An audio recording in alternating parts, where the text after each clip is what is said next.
आसंता काली ठारू निर्वाचन प्रचार आरंभ करेंगे मुख्यमंत्री नवीन पट्टनायक निज निर्वाचन मंडली गंजाम जिला हिंजिलू माराथन प्रचार करेंगे नवीन। यह पूर्व नयागढ़ सभारू विधिबद्ध भाव निर्वाचन प्रचार आरंभ कर विरोधी को तीव्र समालोचना करथिले मुख्यमंत्री। दक्षिण ओडिशारू आरंभ होइतिबा प्रचार एप्रिल 27 तारिख में उत्तर ओडिशा रे शेष हेबो। आसंता काली ब्रह्मपुर नवीन एक विशाल रैली रे दलीय प्रार्थी प्रचार करेंगे। यापर रोड शो रे शक्ति प्रदर्शन सह दलीय सभारे मध्य से जोग देबे। भोटर सह सीधासलख संपर्क स्थापन पर हाईटेक प्रचार करेंगे नवीन।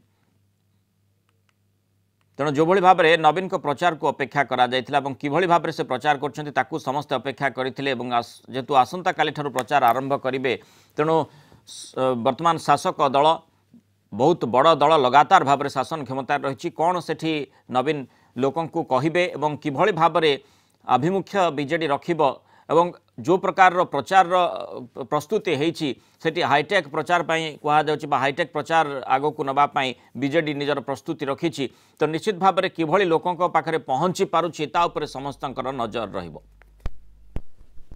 हाँ निश्चित भाव में आमर ब्रह्मपुर गोपालपुर आमर जोटा गंजाम प्राण केन्द्र कह ब्रह्मपुर सहर को सिल्क सिटी सेठी एटा जेहेतु अर्बन बेस्ड एरिया आम अति सुंदर भाव में प्रचार प्रसार हो पार जो रोड शो प्रचार माध्यम प्रत्येक जगार पहुँचापी सुजोग मिल।